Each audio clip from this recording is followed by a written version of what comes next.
Primeiro, agradecer ao Centro de Cultura. São 18 anos que eu não frequento esse espaço, né? Um dia a gente vai conversar sobre todas essas coisas, porque que houve esse ato, né? Porque ele é parte de uma história também que precisa ser conhecida. Né? Agradecer a presença de vocês, dizer boa tarde para todo mundo que eu não cumprimentei pessoalmente. E é isso um pouco que o Óculos falou, né? Quando ele falou para mim, pô, falar do ressurgir, reabertura, eu falei, cara, eu era muito criança quando eu reabriu o Centro de Cultura. Eu não estava lá, né? Então não dá para me falar. Porque, na verdade, assim, o Centro de Cultura ele reabriu em 1985, mas os militantes que estavam no Centro de Cultura, eles não deixaram de ter uma ação militante, só que não era a ação que no passado eles tiveram, até porque a faixa etária do mais jovem ali já era 30 e poucos, quando eu tinha 20. E o que depois dos 30 e pouco tinha 50 e poucos. Então, né, eles tinham militância, mas dentro de uma outra esfera, dentro de um outro espaço, né? Reabrir o Centro de Cultura em 1985 também não foi uma situação tranquila. Dentro do próprio movimento havia uma discussão, reabrir ou não reabrir, Centro de Cultura ou não Centro de Cultura, como é que faz, como é que não faz. O Milton citou, né, a semana passada, né, ele estava falando dessa coisa da reabertura do Centro de Cultura. Na verdade, os militantes já tinham uma discussão sobre isso, houve uma reunião na PUC, por exemplo, antes de se chegar até o momento de reabrir, mas os militantes estavam discutindo se era para reabrir ou não. E a Lúcia falou a semana passada assim, vou falar dos mortos porque é mais fácil, porque eles não estão aqui para contestar nem revidar. Eu vou falar dos vivos, né, principalmente, mas também dos mortos, o que torna a coisa um pouco mais delicada, porque eles estão aí para contestar também aquilo que eu vou dizer. Mas então, assim, a reabertura do Centro de Cultura se dá nesse contexto, né? O Brasil está numa evolução incrível, né? A CUT marcava uma greve por mês na década de 80. 1982, 83, 84, a gente tinha uma greve por mês. E ao contrário da greve geral de 1917, por exemplo, o primeiro serviço que parava era o transporte. Então tinha a greve geral porque ninguém ia trabalhar. Na greve geral de 1917, a única coisa que não parou foi o transporte, porque a ideia era levar os trabalhadores da periferia da cidade, que era Moca, Brás, coisa e tal, Paris, para o centro da cidade. Olha como que é radicalmente diferente os pontos de vista aí, tá? Então, o Centro de Cultura, quando ele reabre, ele é um movimento anarquista criando uma cara para a sociedade, um espaço para a sociedade, que não se autodenomina, então, o Centro de Cultura como espaço anarquista. Não havia essa pretensão, não havia uma série de símbolos que hoje estão presentes no Centro de Cultura, porque havia uma intenção de não identificar, exatamente para não criar uma dificuldade de que pessoas que não são anarquistas deixem de se aproximar, né? Vamos deixar aberto, é um espaço cultural aberto a todo mundo, as pessoas vão se achegando a nós aqui, né? Então, assim, não havia, os militantes mais antigos falavam muito sobre isso aí. Porque se eu tenho o direito de chegar aqui e falar que nós somos anarquistas, eu dou o direito a todos os outros também de começarem a reivindicar os seus istas diferentes aí, e nós vamos nos perder num debate estéril que não vai levar a nada. A princípio era essa a percepção. Eu cheguei no Centro de Cultura em 85, eu já era militante. Eu tinha 20 anos, mas eu vim do movimento punk lá atrás, cara. Com 13 anos de idade, o movimento punk já começou a me preparar para ser a pessoa que eu sou. E acho que antes do movimento punk já tinha toda uma história familiar, né?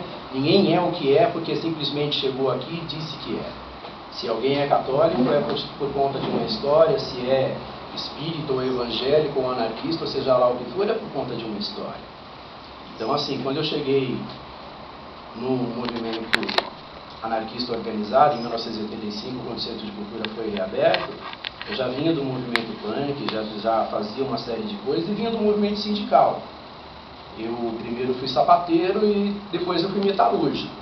E dois sindicatos muito complicados, porque o sindicato dos metalúrgicos, na época do Antônio Medeiros, eles colocavam uma linha que impedia a gente de chegar até aonde estavam as pessoas falando para os trabalhadores.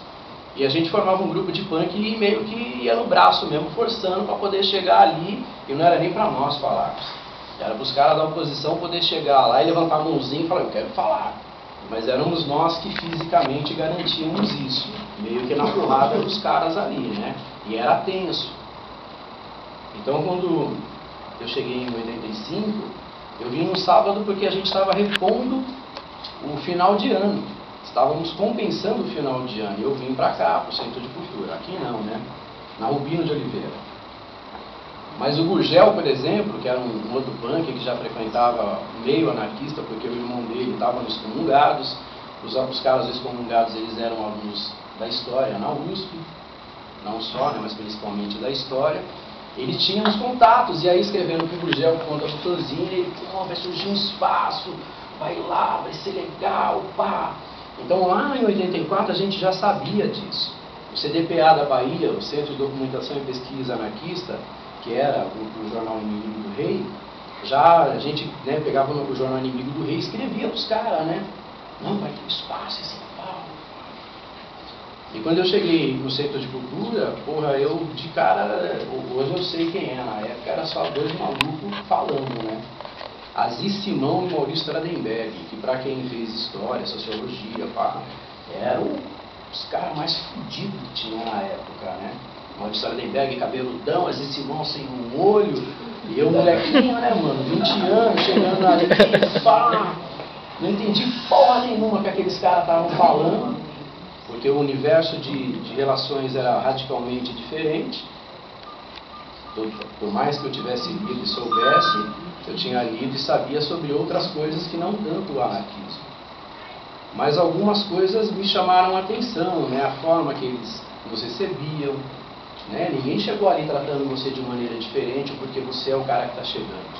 O Martins era o cara que estava na porta o tempo todo, então às vezes você parava para olhar o livro, o Martins vinha do seu lado, e é um cara que sempre comeu pelas beiradas, inteligentíssimo, né? Ele chegava ali, você estava ali, de repente ele estava um jornalzinho, isso aqui é legal. E aí ele ia te ganhando, daqui a pouco você estava lendo um livro. Eu aprendi a ler espanhol com o Martins, né? Você não sabe ler espanhol? Pô, espanhol é fácil, cara, você nunca tentou, se você tentar você consegue. E assim fui ficando. Até vou me permitir a licença de fazer um comentário. Assim, as pessoas falam muito dessa diferença entre o Jaime e o Martins, mas o Martins era um cara extremamente inteligente. Para pegar um cara de 70 anos, 60 anos, pegar um moleque de 20 e indicar um livro que um moleque de 20 leia e volte para discutir, não é qualquer um. O cara, quando você conversou com ele, ele pegou qual que é a tua parada ali, qual que é a sua ideia, foi lá e escolheu naqueles todos um que tem mais a sua cara e falou, lê esse livro aqui, você vai gostar. E a gente realmente lia e gostava. Quer dizer, isso é inteligência. Isso é uma capacidade de analisar o outro, de dar uma resposta ao outro, que às vezes as pessoas falam que não, o Jaime. Não, mas o Martins era o cara que estava ali e fazia esse papel de forma brilhante.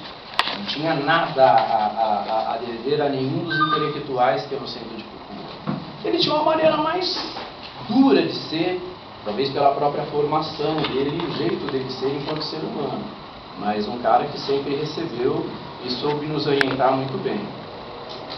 Cheguei no Centro de Cultura numa puta empolgação, né, cara? Tava lá entrando no primeiro ano do segundo grau. Quando eu penso nessas coisas, eu me sinto velho pra porra, né? Porque segundo grau é um negócio antigo pra porra. Aí eu chego ali e fiquei um tempinho, achei bacana. Já tinha um Gurgel ali que eu conhecia, já tinha uma galera que eu sabia. Aí um dia eu fui lá para falar sobre movimento estudantil. Eu queria organizar um negócio na escola, Estou num lugar, numa comunidade que a teologia da libertação é muito forte, né? Então tinha uma necessidade, tinha que ter uma resposta para aquela nossa vontade de organização. Quando você chega ali, tinha um cara da banda Excomungados ali, identificação é por faixa etária e punk, né, meu? Falei, o cara punk, faixa etária, estamos próximo, vamos trocar ideia. Você chega lá e aí, meu? A gente está tentando organizar um Grêmio lá na escola, nem tinha legislação do Grêmio, ainda era centro cívico escolar. Empolgado, o cara olha pra minha cara e fala assim, vocês são desses então que quer dominar os outros, que quer dar... Eu olhei e falei, porra, tô pensando que o cara vai falar pra mim,